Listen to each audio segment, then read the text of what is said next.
The moment these black belts laughed at the quiet girl in the corner, they had no idea they were about to witness a 12-year-old rewrite the rules of the gym forever. When Marcus Steele, a cocky black belt instructor at Iron Fist Jiu-Jitsu Academy, noticed 12-year-old Elise Bauer sitting quietly in the corner, he smirked. This one looks like she could use a lesson, already imagining the humiliation he would inflict. What began as a cruel, public challenge quickly spiraled into a moment no one in the gym would ever forget. In a matter of 2 minutes, Elise would upend his arrogance, reveal a legendary family legacy, and teach a lesson in discipline and respect. Before we dive in, if you like this kind of stories of overcoming adversity and justice, let us know in the comments where you're watching from. We love seeing how far these stories reach. Now let's jump back in. Enjoy the story. The quietest soul often carries the loudest legacy.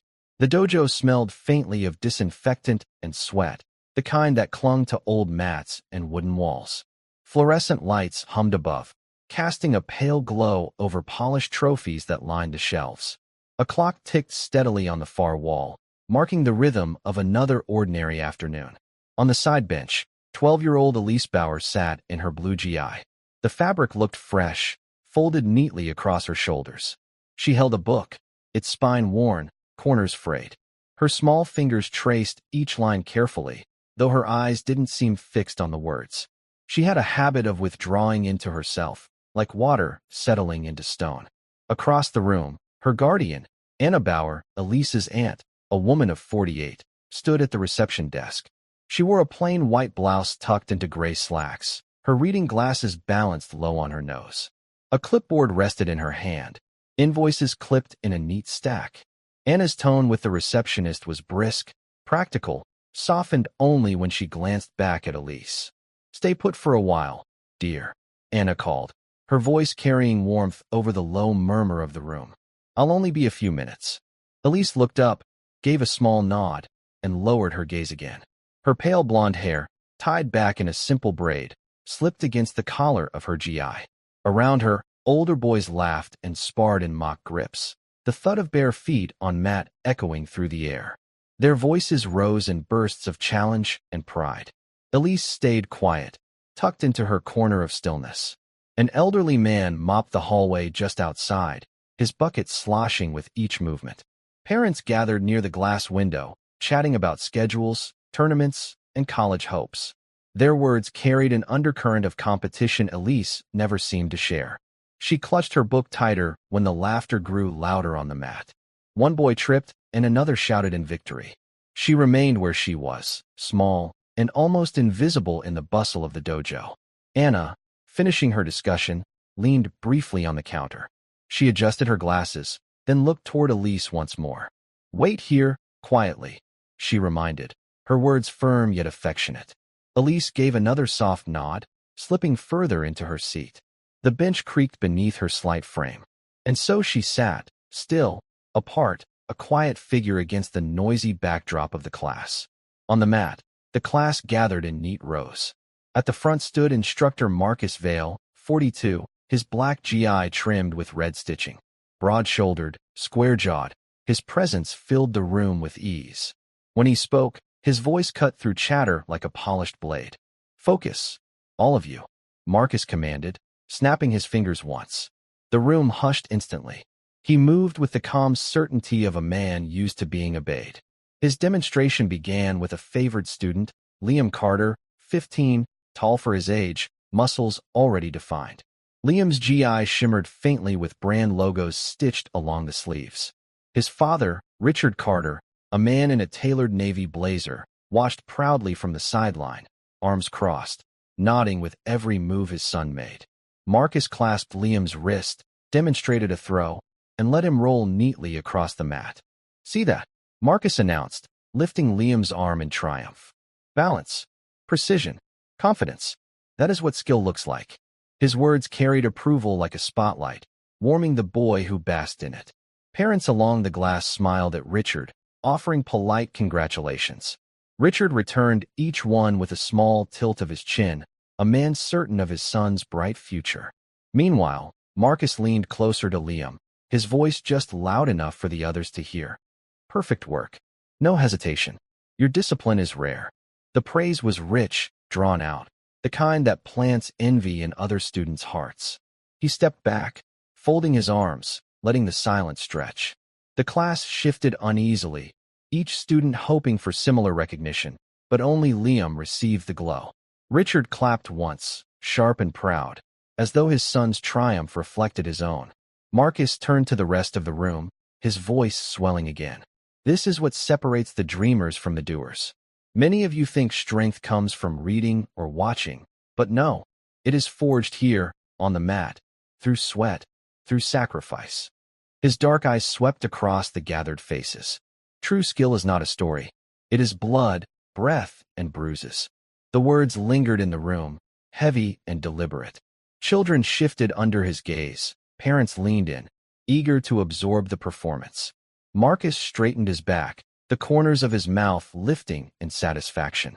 Then, with a small clap of his hands, he prepared to show more, his energy brimming with the thrill of his own authority. Marcus let his eyes drift across the rows. The students held their breath, waiting to be chosen. His lips curled into something between a smile and a sneer as he stopped in front of David Moreno, 14, a thin boy with a plain white GI. It seemed slightly frayed. "David," Marcus called. "Stand up." The boy obeyed quickly, glancing toward his mother, who sat nervously in the corner. She wore a faded sweater, hands folded tightly in her lap, her eyes betraying both pride and worry. Marcus circled David slowly. "Show me your stance," he ordered. David spread his feet, knees bent, arms raised, but his shoulders slouched. "Pathetic," Marcus barked, his voice echoing against the walls. The class chuckled uneasily. He pushed David's shoulder, causing him to stumble backward. "See this? Weak. Loose. No control." David flushed red, his chin dropping. His mother straightened in her seat, forcing a smile that faltered almost instantly. She smoothed her sweater, trying to hide the tremor in her hands. Marcus gestured at Liam, who stood proudly. "Compare," he said, the word sharp as glass. Liam stepped into stance, strong, confident. "This is skill. This is discipline. Not this." His hand sliced through the air toward David with deliberate cruelty. The other students shifted uncomfortably, their eyes darting between David and the floor. A few parents looked away, lips pressed tight. David tried again, tightening his posture, but Marcus shook his head. "No, you are wasting everyone's time. If you cannot stand, how will you ever fight?" The sting in the boy's eyes was visible, a mix of shame and helplessness. His mother pressed her lips together, tears threatening. She clutched her worn purse to her chest, as though holding him from afar. Silence filled the space, heavy, suffocating. Marcus turned away, satisfied with the demonstration of failure. From the bench, Elise's small hand tightened around her book. Her knuckles whitened as she pressed the cover against her chest. The laughter and whispers around her faded into a dull roar. Her braid brushed her shoulder as she leaned forward slightly, eyes locked on David. For the first time that evening, something in her stillness shifted. At the far edge of the room, Mr. Harold Price, 68, the janitor, paused with his mop. His back bent from years of work, his shirt tucked into worn khaki trousers. He leaned on the handle, eyes narrowing. He had seen this pattern before, Marcus lifting one child high only by pressing another into the ground. Price's lips pressed into a thin line. He muttered under his breath, though no one heard. Same tricks, different faces. Around the benches, quiet whispers stirred. Two mothers leaned toward each other. "He's too harsh," one murmured. "But who would dare speak against him?" The other replied, glancing nervously at Marcus's broad shoulders. A father near the window shifted uneasily, tugging at his watchband. His son sat on the mat, staring at his feet. Marcus's head turned sharply. His hearing was quick, honed like a blade. The whispers died at once. He let the silence hang, his dark eyes sweeping over the room, daring anyone to meet them. The mop squeaked softly as Mr. Price dipped it back into the bucket, pretending to work. But his gaze lingered. He had seen instructors come and go, but Marcus's cruelty gnawed at him. Across the row of students, Liam grinned, whispering to a friend. David remained on his knees, shoulders hunched, trying to disappear. His mother looked at her hands, blinking hard, unwilling to meet her son's eyes. The hush in the room thickened. Parents avoided speaking. Children kept still, Fear crept like a fog, quiet but suffocating. Marcus finally broke the stillness with a slow, deliberate breath. His lips curved into a small smile, not warm, but calculating. He tapped his foot on the mat, once, twice, as though marking a rhythm. Somewhere in the back, a water bottle rolled off a bench and clattered to the floor. The sound startled more than one child, but Marcus did not flinch.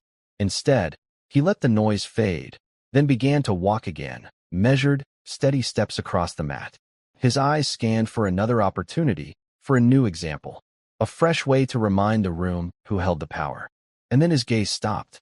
Marcus's gaze fixed on Elise. She sat still on the bench, blue GI neatly folded across her small frame, book clutched close. Her blonde braid gleamed under the overhead lights. She looked almost fragile, like a porcelain figure placed in the wrong room. Marcus's lips curled into a slow smile. It wasn't kind. It was the smile of a man who saw prey. He paced a step closer, folding his arms. Perfect, he thought. Small, quiet, harmless. The ideal prop for a lesson about reality versus dreams. He raised his voice, loud enough for the whole room. Sometimes, people believe that knowledge on a page, or stories told at home, make them strong. He let the words hang, his eyes never leaving Elise. But skill is earned here, on the mat. Not in silence. Not in books. Liam smirked. Other students shifted uneasily, glancing toward Elise. Parents craned their necks, curious. Marcus tilted his head, studying her like a hawk. The hush grew sharper. Even Mr. Price paused, mop in hand, sensing the shift. Inside, Marcus savored the thought. This would be easy. A small child who couldn't refuse without looking weak, yet couldn't succeed against him. His demonstration would cement his control. He clapped his hands together suddenly, the sound cracking through the air. Everyone, gather around. His voice boomed, commanding. Students scrambled, forming a loose circle around the center mat. Parents pressed closer to the glass, whispers rising. Elise glanced up at last.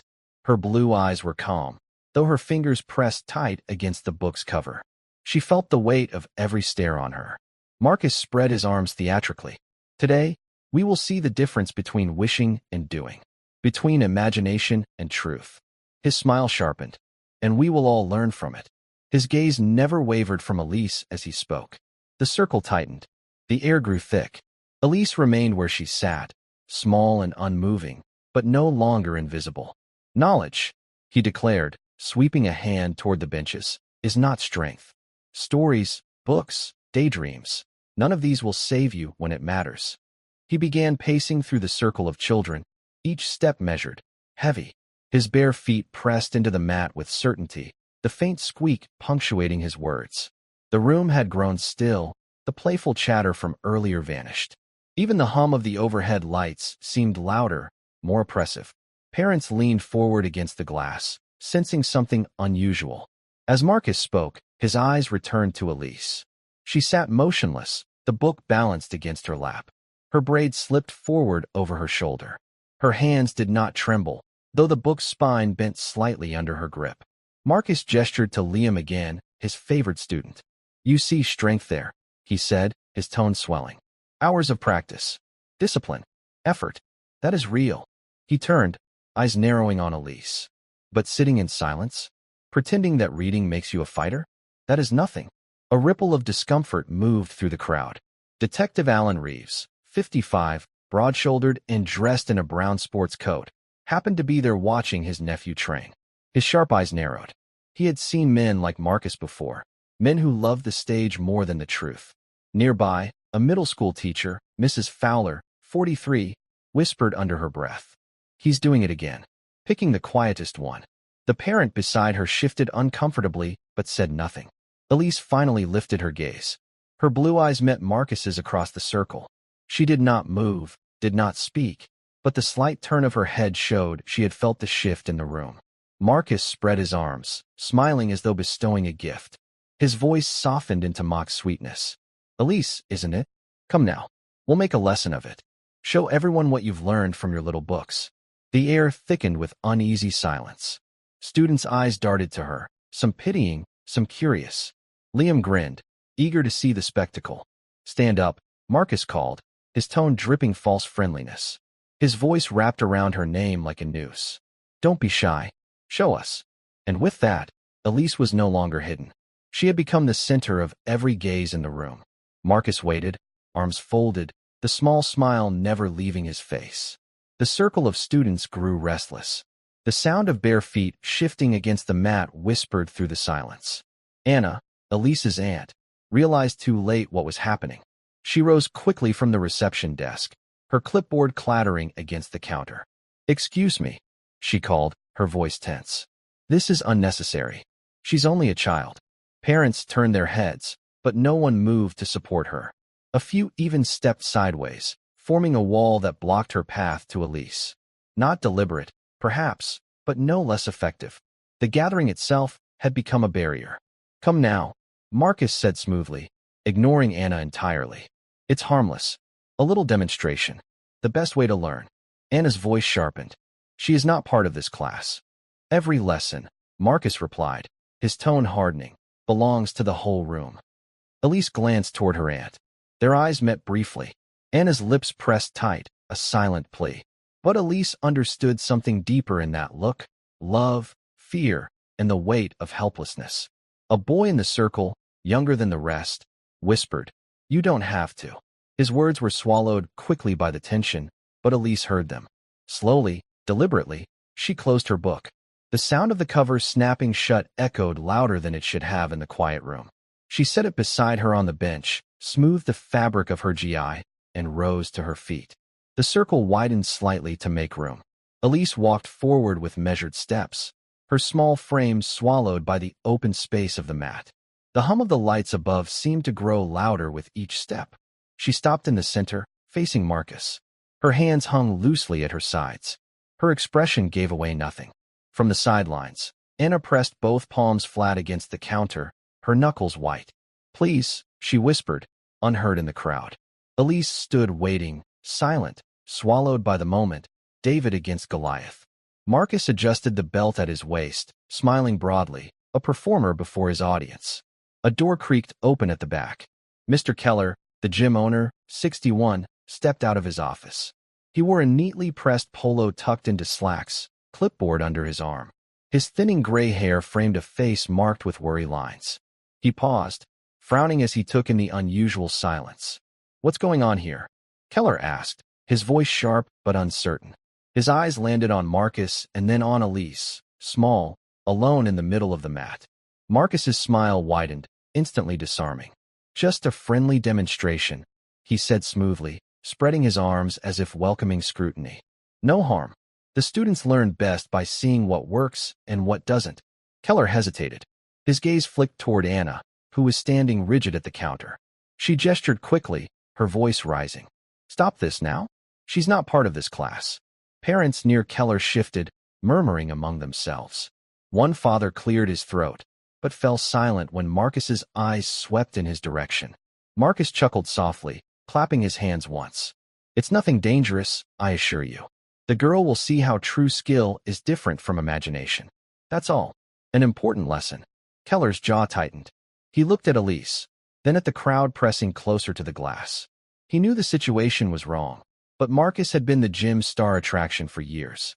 His classes filled the room. Parents praised his results. Revenue depended on him. He tried again, softer this time. "Perhaps another day. The girl, she doesn't look ready." Marcus's eyes narrowed. "With respect, sir, the children are ready only when challenged. If we shelter them, we do them no favors. Surely you agree?" His words came smooth as oil, loud enough for every parent to hear. Keller faltered.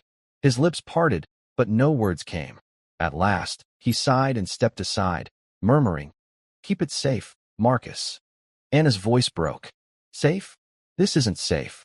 But Keller didn't answer. He turned and walked slowly back toward his office, shoulders heavy, head bowed. Marcus's grin sharpened. The path was clear. Elise remained in the circle, utterly alone. Marcus stepped forward with theatrical confidence. He loosened his shoulders, rolled his neck, and then dropped into a deep fighting stance. His black GI tightened across his chest as his arms extended. He moved like a predator putting on a show. The children gasped and murmured. Some giggled nervously. A few looked at Elise with pity. Others, Liam among them, washed with smirking anticipation. Anna pressed against the edge of the crowd, her voice caught in her throat. "Elise," she whispered, her hands trembling at her sides. But her words didn't carry far enough. The room itself seemed to hold its breath. The ticking clock on the far wall grew louder. Even the mop bucket in the corner stood still, forgotten by Mr. Price, who leaned heavily on his mop handle, eyes locked on the mat. Marcus circled Elise slowly, his bare feet gliding over the floor. He raised his hands higher, exaggerated, mocking the seriousness of the stance. His movements were theatrical, designed to draw laughs, not respect. Elise did not mirror him. She remained perfectly upright, arms loose at her sides, her breathing steady and slow. She seemed as still as stone. Marcus barked suddenly, the sound sharp as a whip. "Show us something." His voice boomed through the gym. "Come on, little one. Don't just stand there. Pretend your book has taught you how to fight." The words drew laughter from a few older boys. Parents behind the glass winced, but said nothing. The power in Marcus's tone dared anyone to speak. Elise blinked once, calm, her blue eyes fixed somewhere between Marcus's hands and his chest. Her braid slipped against her shoulder, but otherwise she didn't move. Marcus spread his arms wide, taunting. "You see? Nothing. No courage. No skill. Only silence." He looked toward the crowd with a self-satisfied grin. This is the difference between wishing and doing. The tension thickened. Every gaze remained fixed on Elise. The first strike was coming. Marcus stepped closer, his black GI whispering against the mat. His eyes glinted, calculating, as he lifted his fist in a precise, sharp arc. The strike was fast, designed to intimidate. A blow meant to skim past Elise's face, to elicit flinch, fear, compliance. The circle of children tensed. Liam leaned forward, eager, anticipating the humiliation. Parents behind the glass gasped softly, some placing hands over their mouths. Even Anna pressed both palms against her lips, silent but pleading. Elise did not flinch. Time seemed to stretch for a heartbeat. Her bare feet remained rooted lightly on the mat, weight balanced evenly. Then, in a movement so smooth it almost seemed unreal, her body shifted. A single, flowing motion that carried no hesitation, no wasted energy. She slid the fist by a fraction of an inch, evading the strike by the slimmest margin, yet the motion carried an elegance that spoke of mastery. Marcus froze mid-motion, the motion of his arms stuttering, unplanned. His lips parted, a low murmur escaping him. He muttered under his breath, disbelief threading his tone. The children blinked, confusion flashing in their eyes. Liam's grin faltered, replaced by a frown. Even some of the boldest older students exchanged uncertain glances. Mr. Price, the janitor, leaning heavily on his mop, dropped it softly to the floor. His knuckles rapped the handle once in muted surprise. The movement, the style, was unmistakable. Classical, precise, long forgotten. His lips pressed into a thin line. Recognition lit his eyes. The silence in the room thickened. The hum of the fluorescent lights seemed sharper, every footstep and shifting weight amplified in the tense stillness. Parents murmured softly to themselves, eyes darting between Marcus and Elise. Some started leaning closer, sensing the shift in the narrative. Marcus blinked, his confidence faltering. He had expected compliance, a small, nervous child swallowed by the moment. Instead, Elise's stance, her measured, flowing motion, suggested something else entirely. She was not naive. She was not fragile. The air in the gym grew electric with unspoken realization. Whispered gasps tickled the edges of the silence. Marcus muttered again, almost to himself, "Impossible." Elise remained perfectly still after her movement, her expression unreadable, breathing slow and steady, hands at her sides. Calm, silent, watching, waiting. The first act of humiliation had failed. The crowd felt it. The story had begun to turn. Marcus's jaw tightened. His confidence, once a solid wall, wavered now. The evasion, so fluid, so precise, had rattled him in a way he did not expect. He tried to mask it with a scoff, stepping back, flexing his arms. "Luck," he muttered, voice sharp, almost a command to convince himself. It was luck. A fluke. The children watched, wide-eyed. Liam, standing closest to Marcus, frowned openly. "That wasn't luck," he muttered under his breath. Marcus squared himself again, preparing another strike. This time it was wider, more aggressive, a sweeping motion meant to dominate and intimidate. The mat seemed smaller with each step he took. Elise's blue eyes followed him calmly. Her breathing remained steady. Her feet shifted just slightly, enough to maintain perfect balance, and she moved with liquid grace around his strike. Once more, the blow passed harmlessly by her. The room gasped audibly. Some parents leaned forward, gripping the glass railing. The whispers swelled. "Did you see that?" She moved like a professional. Impossible for a child. Mr. Price, the janitor, leaned heavily on his mop, eyes wide with recognition. He whispered to himself, voice low but audible only to him. Classical style. Bauer lineage. His mind pieced it together. The precision, the timing, the economy of motion. Even Liam's face turned pale. He shook his head in disbelief. She's not just reading those books. Marcus's lips tightened, color draining slightly from his face. The mask of authority he wore for so long began to crack. His movements became erratic, defensive. He barked, voice rising in anger, frustration seeping through every word. "Stop playing games," he snarled, bare feet shifting unevenly. The confidence he had carried into the circle now slipped like sand through fingers. Elise remained still, composed, observing him as though she were studying a chess opponent about to make a fatal blunder. Her calmness, her silence, amplified the tension in the room. Parents leaned toward one another, whispers mixing with awe.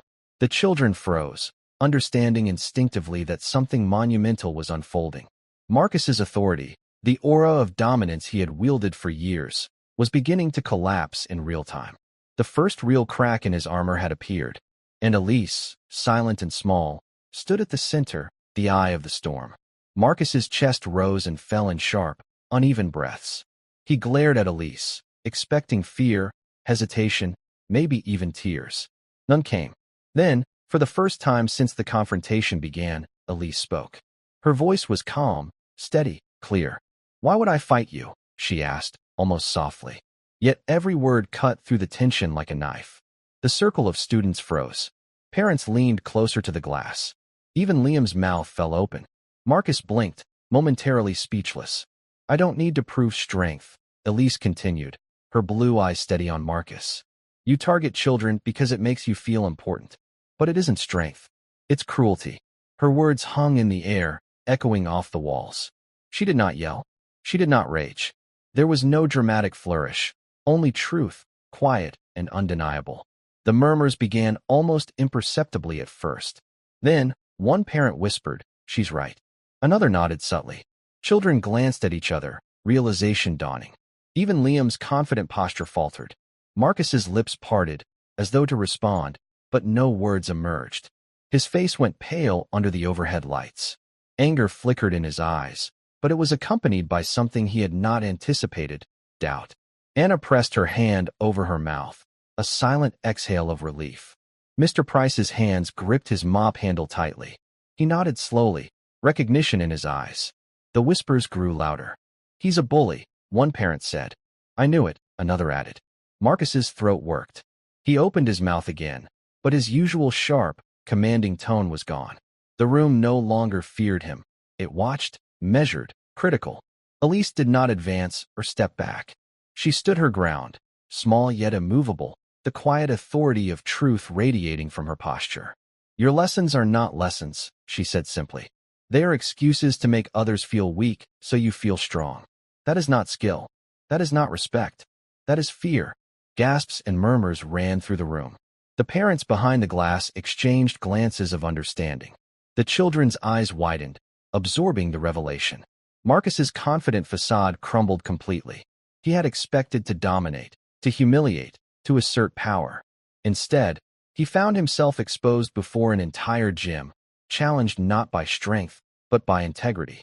And in that quiet, unassuming way, Elise had taken control. Elise's calm blue eyes never wavered from Marcus, yet a flicker of something deeper appeared. Heritage, history, pride. She tilted her head slightly. "You don't know who my father was," she said, her voice steady, almost detached. The words landed like stones across the silent room. Marcus's brow furrowed. "Your father?" he asked, disbelief threading every syllable. Detective Alan Reeves, observing from the side, narrowed his eyes. His hand moved slowly to his pocket, pulling out his phone. He typed quickly, suspicion peaked. Mr. Price, the janitor, straightened slightly, his eyes widening. Recognition bloomed across his lined face. The fluidity, the precision, the classical movements, they were no accident. Elise continued, her tone neutral, revealing only enough to intrigue. My father's name is Eric Bauer. You may have heard of him. The mention of the name caused a ripple through the gym. Parents murmured softly, puzzled, intrigued. Some leaned forward on their knees, trying to catch more. Detective Reeves' fingers scrolled rapidly, landing on a biography. World champion, he muttered under his breath. Olympic medalist, multiple international titles. His eyes scanned quickly, absorbing the evidence. Eric Bauer, yes. That's him. Mr. Price's knuckles pressed against the mop handle. That's why she moves like that, he whispered to himself. Legacy in her veins. Discipline passed down. Technique carved into her bones. Marcus laughed, sharp and incredulous. So what? You're a child. Even if your father was some champion, it changes nothing here. His tone faltered slightly, betraying the cracks forming in his confidence. Elise lifted her chin just a fraction. It changes everything, she said simply. Because I carry what he taught me. And what my mother continued after he was gone. The detective, now reading aloud, detailed Eric Bauer's accomplishments. Olympic medalist, world champion, coach of national teams, a name whispered in respect across continents. The gym, once dominated by Marcus's authority, went utterly silent. Parents, children, even Marcus himself felt the weight of the revelation. The air was heavy with awe and disbelief. Marcus's face drained of color. His previous theatrics, his control, his mockery, all seemed meaningless now in the shadow of history, skill, and quiet mastery embodied by a 12-year-old girl. Elise stood poised, small yet monumental, carrying the weight of a legacy few could ever dream to understand. The room held its breath, waiting for what came next. Marcus's eyes blazed, a mixture of anger, disbelief, and humiliation. His hands clenched into fists. For the first time, his arrogance faltered completely. He lunged forward, a genuine strike this time, intent sharp and unrestrained. The gym's atmosphere shifted instantly. Every student froze mid-step, parents leaned closer to the glass, and even Mr. Price's mop paused in midair. The anticipation was electric. Elise's feet shifted slightly, almost imperceptibly, but with perfect timing. She didn't raise her hands in defense. She didn't flinch. She allowed Marcus's momentum to carry him forward. In one seamless, flowing motion, she stepped aside, guiding his weight with the merest touch of her forearm against his upper arm. His attack, intended to dominate and intimidate, became the instrument of his own defeat. Marcus stumbled, arms flailing briefly before Elise's careful redirection guided him into a controlled fall. He crashed against an equipment rack with a loud, echoing thud. Mats rattled. A stack of foam pads teetered and fell. The gym fell utterly silent. Elise remained standing, calm, breathing steady. Not a bead of sweat betrayed the effort of her movements. Her braid swung gently against her shoulder. She had done nothing violent. She had only applied skill, control, and understanding of leverage passed down through generations. The children gasped, some stepping back in awe. Liam's mouth hung open, disbelief painted across his face.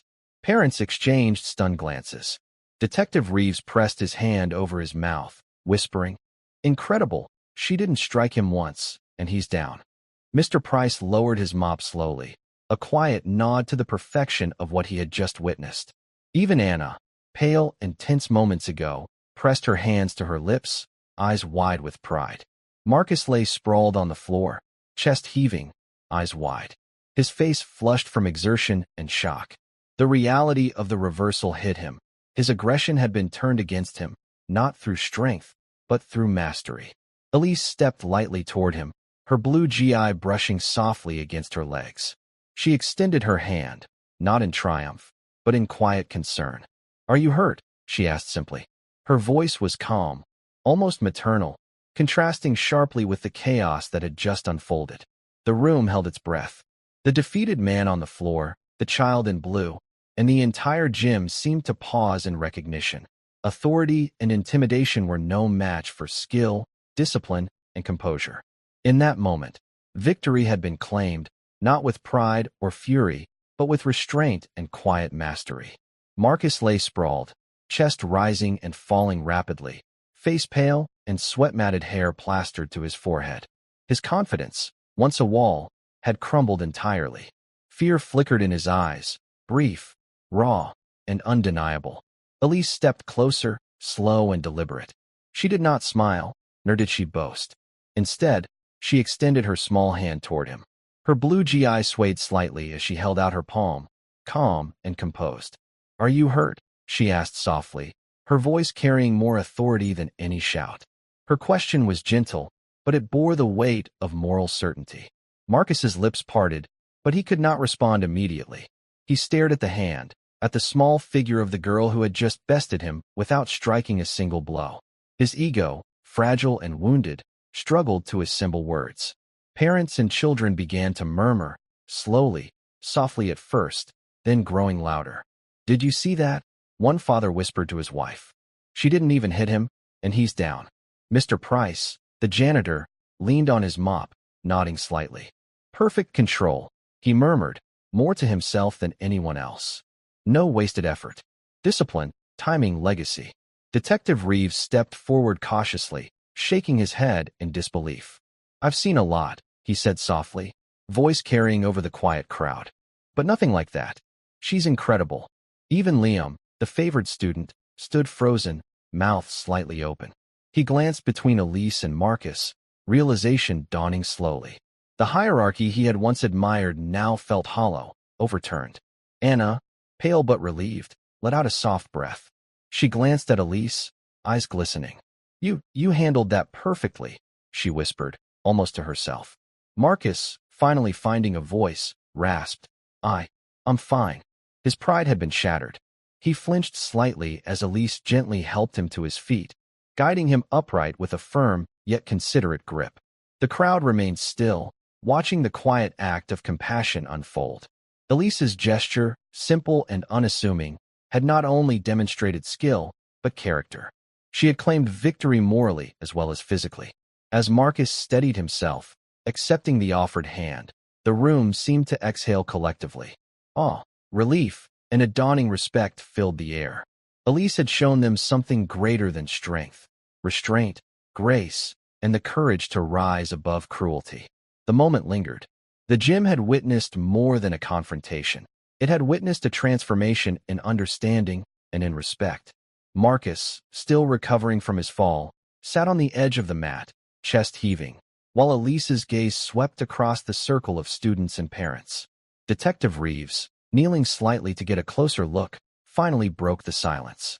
How did you do that?" he asked, voice low but full of genuine wonder. "You didn't strike him, yet he's down. How is that possible?" Elise's blue eyes met his. She did not smile, though her expression carried calm assurance. "Strength isn't about proving you can overpower someone," she said quietly. Her voice, though soft, carried a resonance that drew attention from every corner of the gym. "It's about knowing yourself and knowing how to protect others.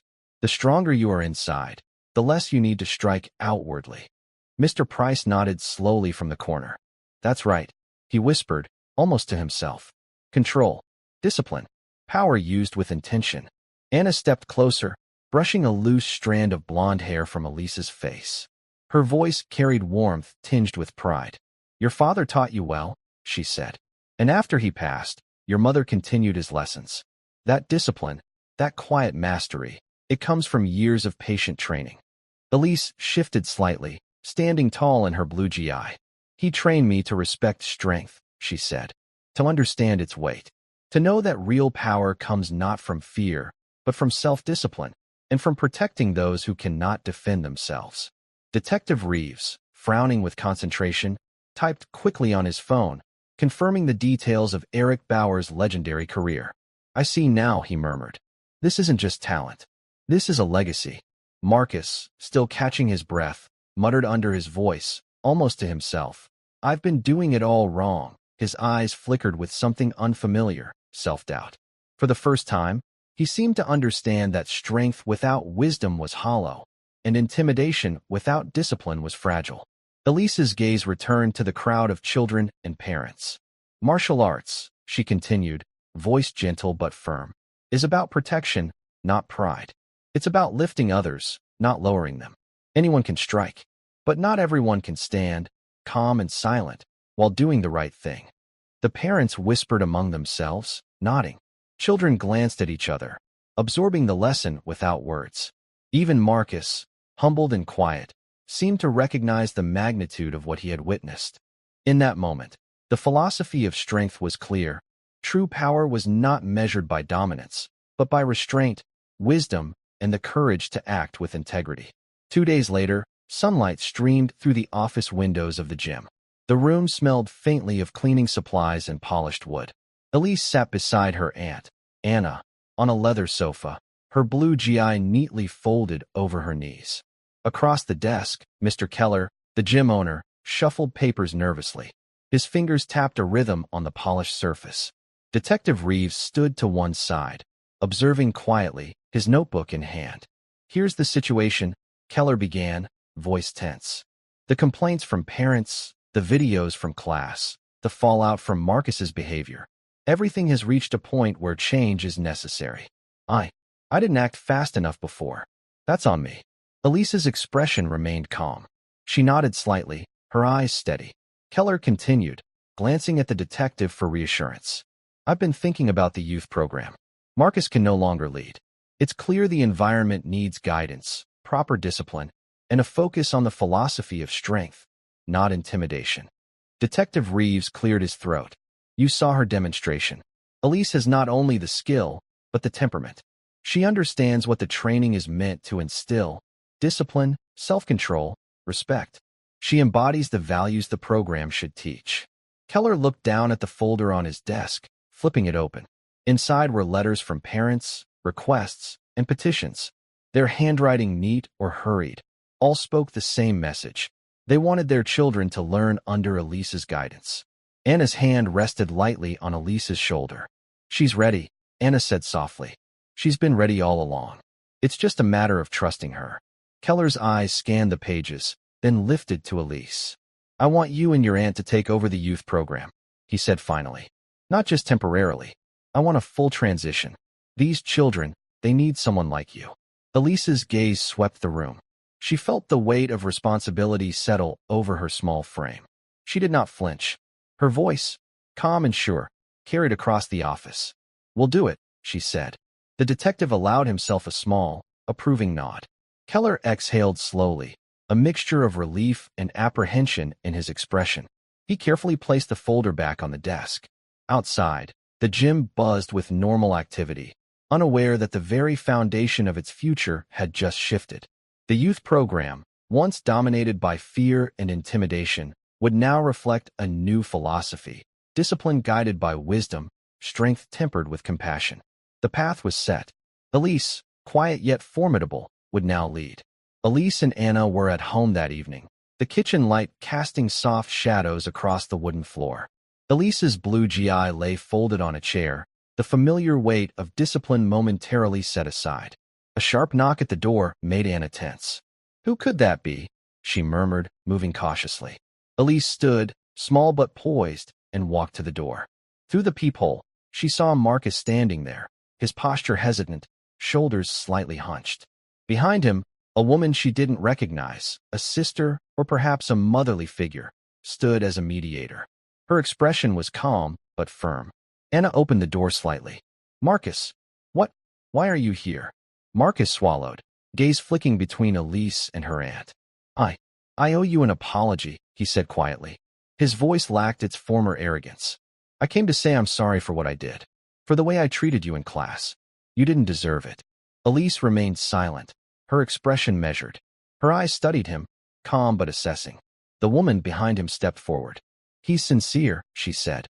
"He's realized what he did was wrong. He doesn't want to regain his position, but he wants a chance to help make things right." Marcus nodded, taking a cautious step forward.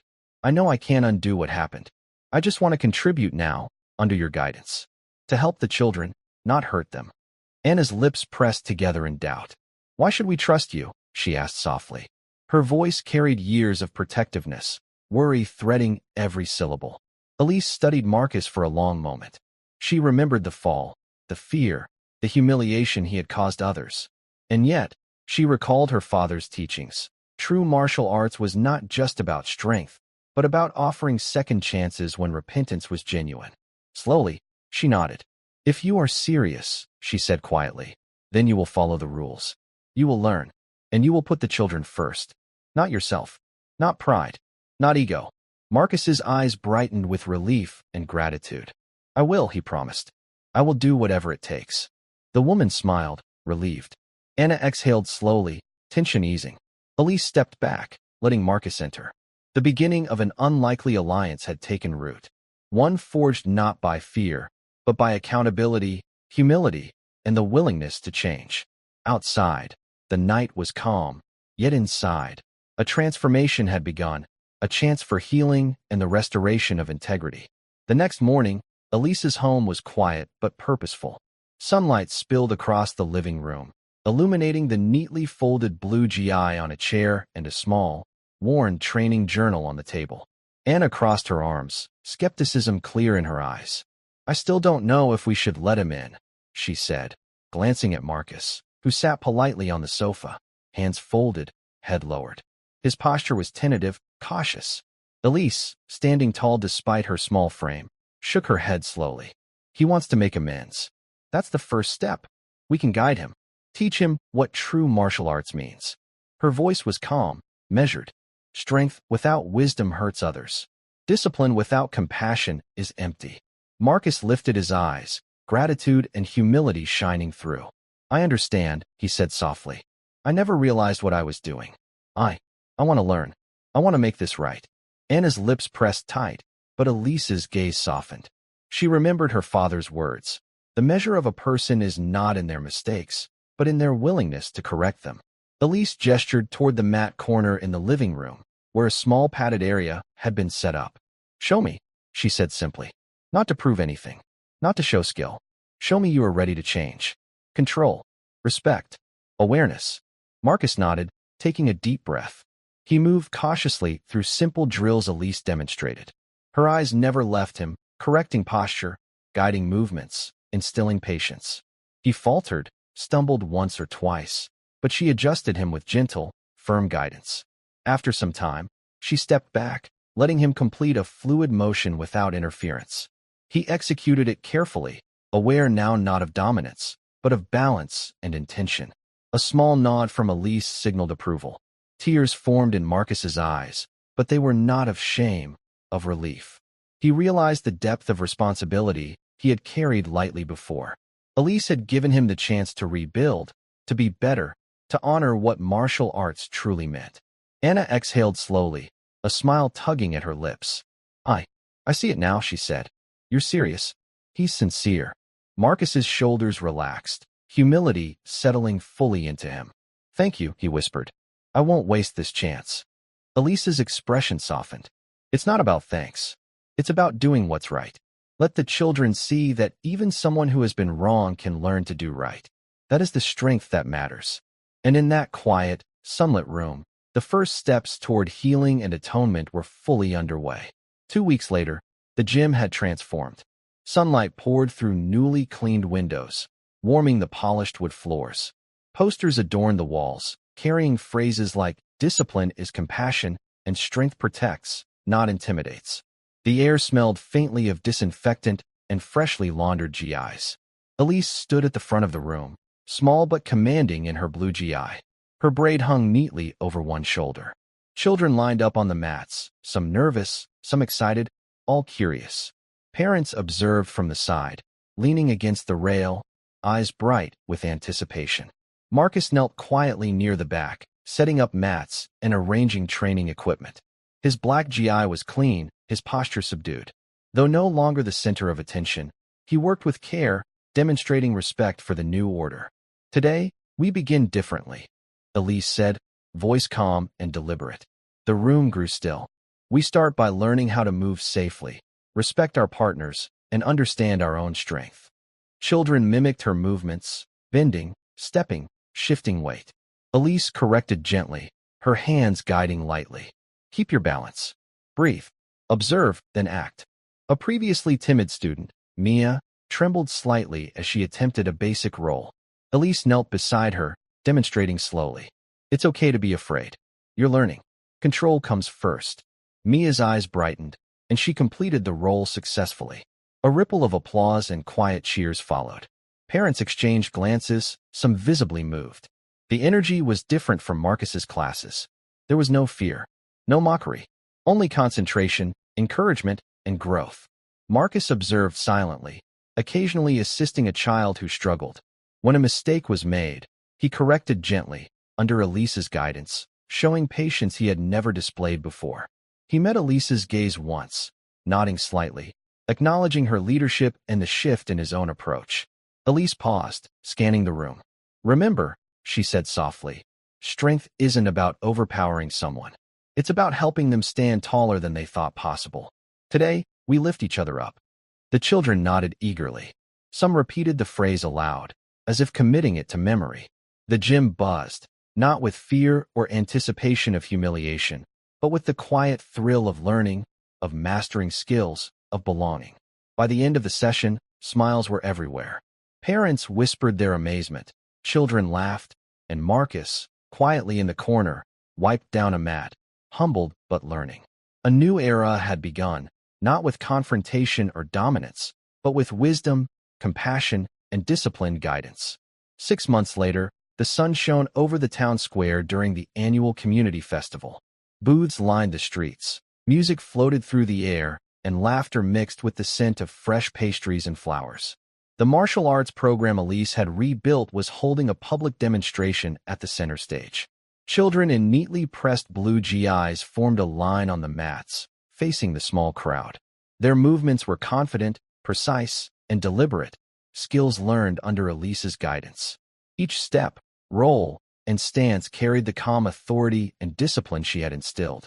Elise stood to the side, observing quietly, her braids swinging gently over her shoulder. Marcus knelt near the back, adjusting equipment, cleaning mats, occasionally offering pointers to students. His presence was humble, attentive, and fully supportive, no trace of his former arrogance remaining. The audience leaned forward, watching with admiration. Parents of the children nodded proudly, recognizing the transformation in their children. Once timid and unsure, now confident, strong, and controlled. A young boy named Liam, formerly one of the more skeptical students, stepped forward during a demonstration, leading a small group in a sequence of movements with precision. Martial arts isn't about being the strongest, he said into the microphone, voice steady. It's about helping others, protecting them, standing up for what's right. The crowd erupted into applause. Marcus, standing in the background, nodded, eyes glistening. He had witnessed firsthand the change not just in the children, but in himself. Elise watched quietly, a small, satisfied smile on her lips. She knew that the lessons she taught went far beyond the mat. They had woven into the community, children lifting each other up, parents witnessing integrity, and even those who had once been oppressors learning humility. One of the lead students stepped forward at the end, bowing respectfully to Elise. This program changed my life, he said clearly, and I forgive those who hurt us before. We've learned to rise above fear and cruelty. The crowd murmured in agreement. The words carried weight, echoing not just through the gym, but throughout the town. The message was clear. Respect, courage, and compassion were stronger than intimidation or cruelty. Marcus, quietly kneeling in the background, allowed himself a small, reflective smile. Redemption had taken root. The community had healed. Elise remained at the side, calm yet radiant, understanding that true strength wasn't just skill or victory. It was the courage to lift others up and to build a legacy of integrity that could last generations. A year later, the gym had grown into a bustling hub of activity. Sunlight filtered through large windows, highlighting children practicing under Elise's calm, watchful eye. Posters of discipline, courage, and respect adorned the walls, each bearing her gentle philosophy. Visitors from near and far came to observe. Among them was Master Hanasato, a renowned international martial arts instructor who had traveled thousands of miles to witness Elise's program firsthand. Her sharp eyes scanned the gym, absorbing the techniques, observing the discipline, and noting the quiet control of every student. Elise stood in her blue GI, small yet commanding. She demonstrated a sequence, correcting posture, adjusting grips, and guiding movements. Children responded eagerly, their confidence evident in every motion. Marcus, now fully humbled and respectful, assisted in the background, setting mats, offering encouragement, and quietly learning the new principles of guidance. Master Sato approached after the demonstration, her expression a mixture of astonishment and respect. "I have trained many students, observed countless programs," she said slowly. "But the way you teach, your philosophy, your control, the balance of skill and compassion, it is exceptional, truly remarkable." Elise bowed lightly. "Thank you, Master. My focus is on these children and their growth, not accolades." Sato's eyes softened. "And yet, this will set an example for the world. Others will follow your methods. Your influence could be global." Elise shook her head gently. "Not yet. For now, I remain here. These children, this community, they are my responsibility. Strength is not just to be shown to the world, but to be cultivated where it matters most." Marcus, standing nearby, glanced at Elise, a quiet gratitude in his eyes. He had seen the transformation, not only in the students, but in himself. The lessons of humility, restraint, and compassion were now living in him as well. The gym echoed with the sounds of laughter, encouragement, and the gentle rustle of GIs on mats. Children moved with confidence, teaching one another, lifting each other up. Parents watched with pride, murmuring admiration. The camera of the imagination pans wide, the gym full of joy, discipline, and harmony. Every motion on the mats reflects a philosophy older than most realized, carried forward by a 12-year-old girl with a quiet strength and a legendary lineage. Elise looked around once, eyes sweeping over the thriving, joyful space. She allowed herself a small, serene smile. Strength was not measured by who you could defeat, but by who you could lift, guide, and inspire. The legacy was secured. Thank you for following this story. If you enjoyed it, please subscribe and share your thoughts below. Where are you watching from? Let us know in the comments. Stay tuned for more immersive stories.